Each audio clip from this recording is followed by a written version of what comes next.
Приветствую вас, дорогие товарищи. Я Кубик, это ОКБ-2836, и мы продолжаем прохождение сборки РП-1. Прошлый эпизод закончился на том, что мы успешно запустили аппарат к Луне на столкновение. Для нас это был Луна-1, и мы с первой же попытки попали в поверхность Луны. Сегодня же нам предстоит запуск еще нескольких аппаратов к Луне, а также мы, скорее всего, начнем готовиться к запуску первого человека в космос. Пока что у нас еще немного идет финансирование с программой первых спутников, у нас осталось что-то в районе года, немножко даже поменьше.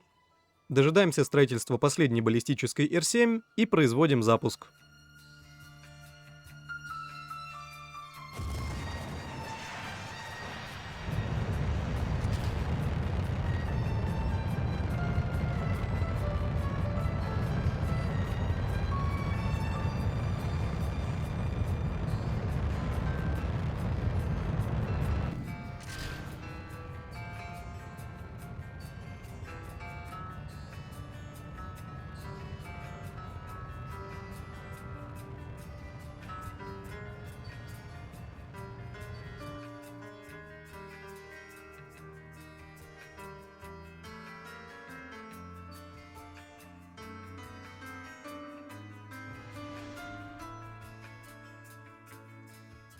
Контракт мы успешно выполнили, теперь будем брать на облет Луны. Вот этот вот. Давайте я переключусь в центр слежения и покажу наглядно, как будет проходить наша траектория.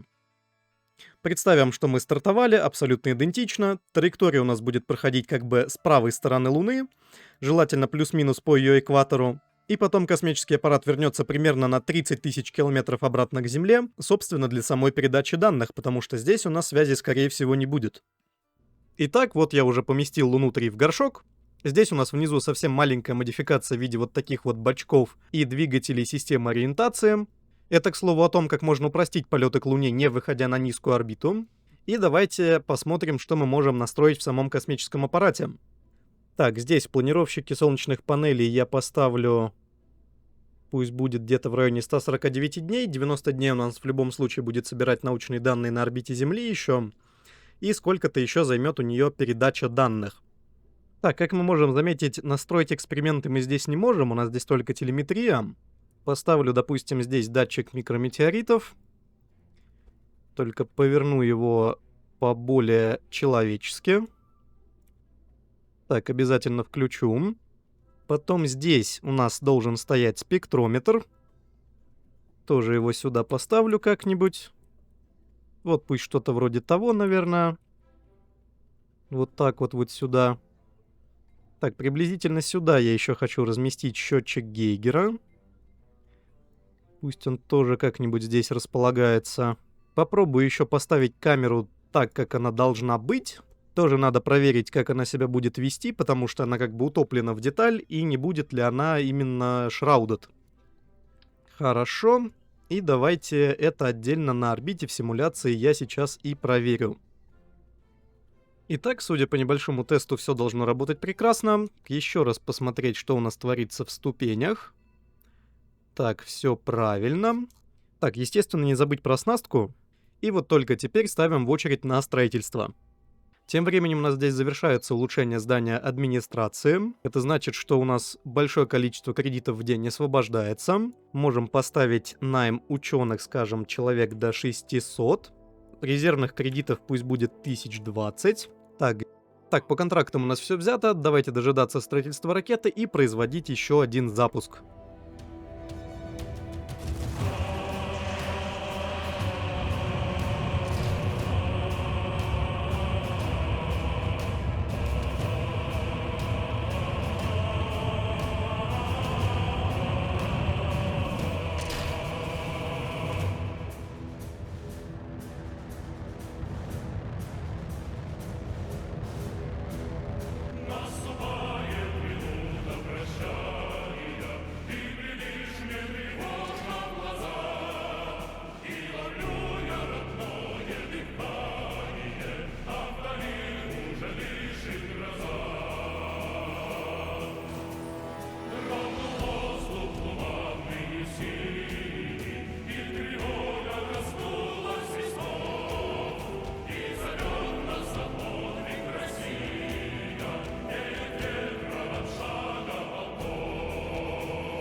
По возвращению встречает нас вот такая замечательная страничка из газеты. Конечно, описывается немного не то, потому что это именно как про описание Луны-1, зато тут красуется вот такая потрясающая фотография обратной стороны. И, в общем-то, в программе ранних лунных исследований у нас остается последний контракт, по сути. Можем, конечно, еще запускать пару на столкновения, но вот этот будет в любом случае последним. Здесь нам надо выйти на орбиту Луны. Это не совсем простая задача, и в ранней советской космонавтике такого не было, как здесь дается, но что-нибудь, я думаю, соображу. Так, и давайте посмотрим, что у нас по изучениям. Так, давайте двигаться вот сюда. Пройдемся по порядку, что здесь надо. Все вот эти вот технологии, и остается еще материалы. Вот так вот. И базовые капсулы. И здесь нам как раз и открывается Восток. Также не забываем, что нам еще должно прийти где-то в районе 23 очков науки с Луны-3 в течение следующих 3 месяцев. Пока что на этом все, можно выходить. Но чтобы нам получить эту оставшуюся долю науки, я, наверное, поставлю в очередь на строительство еще одну Луну-3. Запустим его именно как на столкновение. Как-никак, а науки там дают прилично. Ну и давайте, коль есть возможность, спроектируем Восток и вообще посмотрим, что у нас там по параметрам. А получается у нас что-то в этом роде. Давайте это вот я раскрою. Собственно, это у нас все та же ракета для Луны. Здесь я абсолютно ничего в баке не менял, кроме как немного подслил топлива для того, чтобы облегчить общую массу ступени до 7 тонн. Собственно, обтекатель у меня такой же модовый. Здесь у меня стоит вот такой структурный переходник, в нем ничего особенного нет. И также здесь стоит вот этот вот интерстейдж адаптер, собственно, чтобы прикрепить сюда эти обтекатели. Вот таким вот образом. Дельта у этого всего 9,7 км в секунду, на орбиту нужно всего лишь там 9,5, и, соответственно, в районе 200 у нас будет на торможение для приземления капсулы. Первый полет, скорее всего, будет абсолютно беспилотный, то есть без нагрузки, без ничего. Исключительно тестовый запуск. Во втором полете уже будут сопровождаться всеми любимые Белка и Стрелка. И третий полет обещает быть уже с человеком на борту. Так что вот такие вот дела.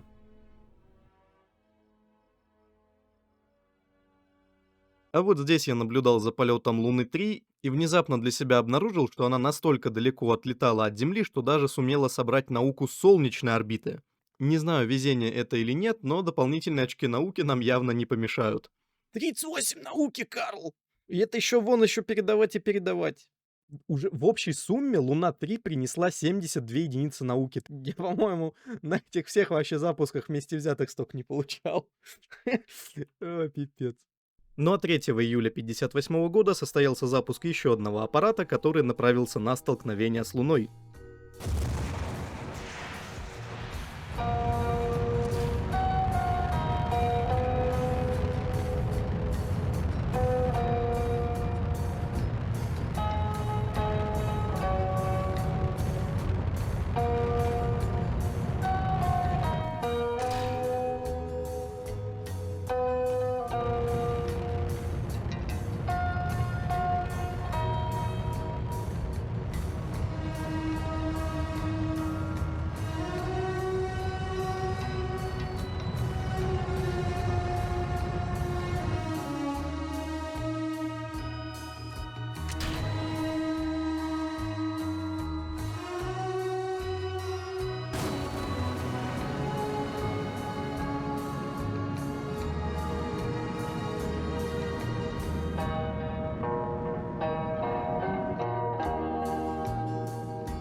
Итак, на данный момент все луны у нас отлетали, следующим шагом в освоении будет уже орбита вокруг Луны. Сейчас, я думаю, можно закрывать программу ранних спутников, уже в целом не особо нам горит финансирование. Дальше я беру программу уже на пилотируемые запуски, здесь мы будем запускать «Востоки». И у нас еще остается один слот благодаря улучшению здания администрации, который мы проводили, чтобы взять вот еще вот эту программу. Здесь, как я понимаю, мы будем запускать первый навигационный спутник. Дальше у нас идут какие-то экспериментальные, видимо, спутники связи. Вот советского телевидения, Париж-Москва телевидение, трансатлантическое телевидение, транстихоокеанское телевидение. В общем, это нам тоже надо. Тем временем у нас стало еще больше науки, 68 единиц. В любом случае, пусть намечено изучается, трогать ничего не буду, уже ближе к концу посмотрим, куда можно будет вложиться. И вот сейчас надо немножко подумать, что дальше делать. У меня сейчас строится ракета-носитель «Восток». Скорее всего, это надо будет запустить еще один импактор на 16 науки, почему бы нет. Вот так вот именно на нем. Уже после надо будет посмотреть, как у нас ракета выведет спутник на требуемую орбиту. Потому что, я так понимаю, обычной семерки здесь нам может быть недостаточно. Сам по себе Восток может быть избыточен, вероятно, надо будет подслить немного топлива. И по высоте, что точно я могу сказать, он не влезет, если у нас это будет Восток. Поэтому давайте не дергаться, сейчас запустим еще один лунник. И там дальше уже посмотрим. Также сейчас нам обязательно надо улучшить комплекс космонавтов. По деньгам пока немного снижу, вот так вот в ноль. Сейчас у нас здесь все восстановится, можно будет до соточки обратно поднять. И нам по-хорошему бы его сразу на 3-й уровень прокачать. Дождемся улучшения, поставим еще разочек. Дождемся ракеты, поставим туда лунный космический аппарат. И дальше уже посмотрим.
Судя по всему, это был последний аппарат, который мы так нагло впечатали в поверхность Луны.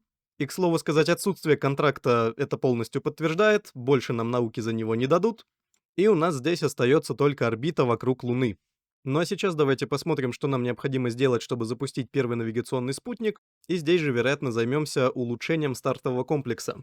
Как мы запустим первый спутник, в общем-то, не особо важно. У нас тут самое главное, чтобы выше 350 километров было и наклонение больше 50. Дальше у нас будут контракты на вывод 3 полярных навигационных спутников. Там уже надо будет немножечко заморочиться. За основу я беру всю ту же ракету. Поменяем только ей сейчас главную деталь. Перекрашу, пожалуй, как полагается, Востоку вот эту ступень в белый. Так, и Луну мы отсюда достанем.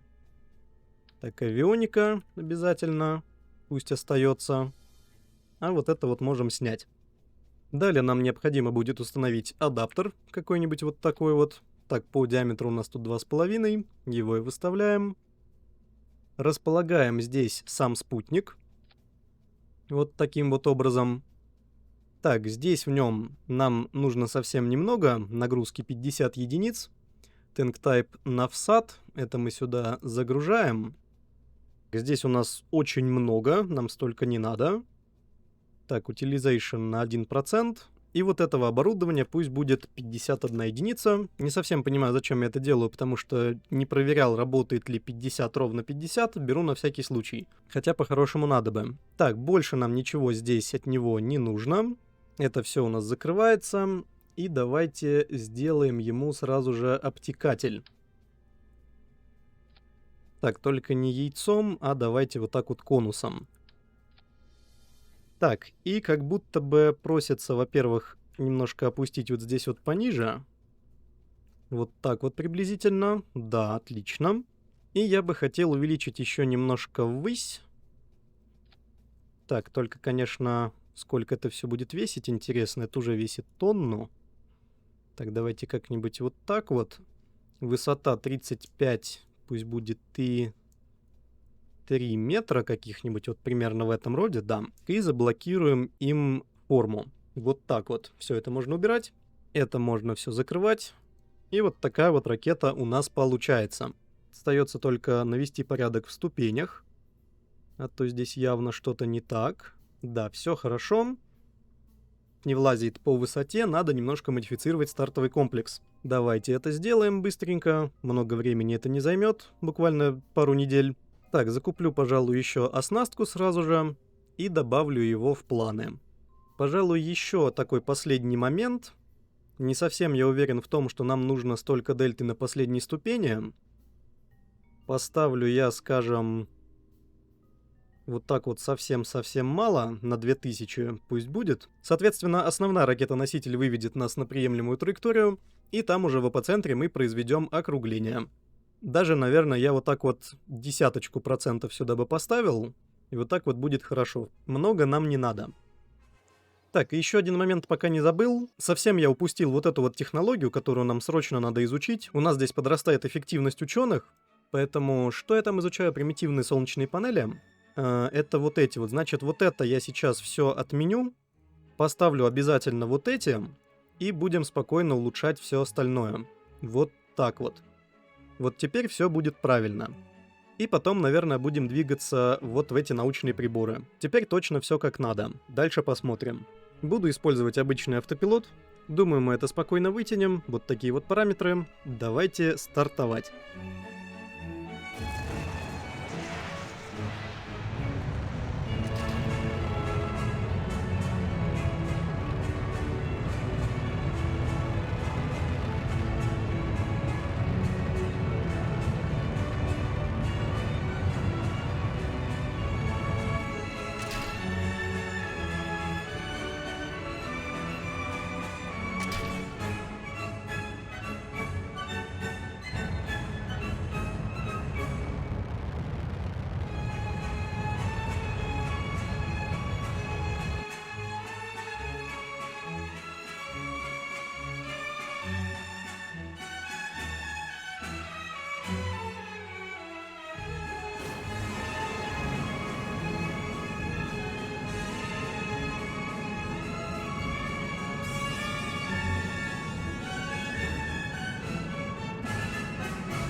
Ну что же, контракт на первый навигационный спутник был успешно выполнен. Сейчас я поставлю в очередь на строительство 3 таких же ракеты подряд, и будем их выкатывать и запускать. И также в это время у нас завершилось улучшение комплекса космонавтов. Давайте кого-нибудь наймем.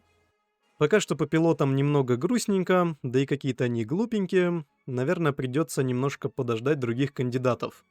В целом это не критично, как раз у нас застроится 3-я ракета, и мы начнем запускать навигационные спутники. Как раз давайте промотаем время и посмотрим, что у нас, может быть, изменилось. Так, да, однозначно стало лучше. Так, и думаю, пойдет у нас пилот Ирина и пилот Алексей. Вот так вот. Их показатели в целом меня устраивают, остается их только натренировать. Ну-ка, во вкладочке «Тренинг» посмотрим, что у нас здесь есть. Профессия «Восток», вот это нам как раз надо. Выбираем их обоих, 257 дней это займет, что довольно много на самом деле. И начинаем тренировки. И вот здесь у нас профессия отмечается. Хорошо. Ну а мы с вами начинаем запускать навигационные спутники для выполнения контракта.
Итак, ну вот и все. Контракт успешно завершен. И все спутники все так же были переданы заказчику. И вот тут-то я внезапно обнаружил, что нам доступен Юрий Гагарин в качестве директора по полетам. Собственно, бонусы у него потрясающие, его я обязательно нанимаю. Получается у нас таким образом полная администрация, космонавты тренируются, подготовка к первому пилотируемому полету уже идет прям в темпе. Это не может не радовать. Скорее всего, это произойдет также в 61 году. Давайте взглянем, что у нас вообще по программам. Как раз на 61 год приходится пик финансирования, и нам сейчас надо провести первые орбитальные тесты корабля «Восток». Другой вопрос, капсулы у нас изучаются только в 60-м году, в середине. Я бы, наверное, немножко ускорился, если у нас по 60 дней строятся ракеты. Но в целом найм ученых у нас происходит достаточно быстро. Наверное, сейчас я даже сделаю следующим образом, до 800. Вот так вот, чтобы было. Вероятнее всего, лучше сейчас закрыть программу ранних лунных полетов. Нам нужно собрать какой-нибудь аппаратик небольшой, который сможет выйти на орбиту Луны. Остальные контракты на телевизионные спутники нам пока недоступны, потому что у нас не изучена технология вот эта вот. В этой технологии у нас должны открываться ретрансляторы, что соответствует как раз-таки цели миссий. То есть вот здесь вот именно ретрансляция телевизионного сигнала. До начала 62 года можем сидеть спокойно, в принципе никуда не торопимся. Поставлю-ка я, наверное, в очередь изучаться именно эти две технологии, не уверен насчет второй, но скорее всего она понадобится, скорее всего да. И пока что более ничего ставить не буду, подождем. Итак, получается у меня что-то вот в этом духе, немножко такое бредолетное, с вот такими двумя антеннами. Не знаю, как его можно поинтереснее назвать, поэтому банальная Луна 4. Здесь у него стоит Deep Space авионика, базовая абсолютно, 40 мегаджоулей энергии и 700 килограмм она весит практически. Вот, солнечные панели нужны для того, чтобы электроэнергия, собственно, всегда была, камера для того, чтобы были снимки, ну и антенны потихонечку будут это все передавать. РСУ нам будут нужны для того, чтобы сориентировать аппарат и придать импульс для зажигания двигателя. Ну и дельта на нем всего лишь в районе 1000, и то я даже здесь подслил. Так что вот такой вот забавный аппарат получается. И можно приступать к сборке и запуску.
Встречает нас очередная страничка из газеты. У Луны теперь есть новый спутник и блок с информацией соответственно. Мы, кстати, можем опционально запустить еще один орбитальный аппарат, но единственное, апоцентр здесь должен быть ниже 500 километров. Может быть, попозже мы его тоже сможем выполнить, но пока я не вижу такой возможности. В любом случае, финансирование будет длиться еще 1,5 года, и я думаю, за это время можно что-то сообразить. Но сейчас нам, по сути, ничего не остается, кроме как собирать востоки, изучать технологии и нанимать ученых. Но я вам ненавязчиво напоминаю поставить лайк, написать комментарий и благодарю вас за просмотр. В следующем эпизоде у нас заканчиваются тренировки космонавтов, мы начнем испытывать первые востоки и также запустим первого человека в космос. А на связи был Кубик. До новых встреч, дорогие товарищи. Я верю, друзья, караваны ракет помчат нас вперед от звезды до звезды. На пыльных тропинках далеких планет останутся наши следы. На пыльных тропинках далеких планет останутся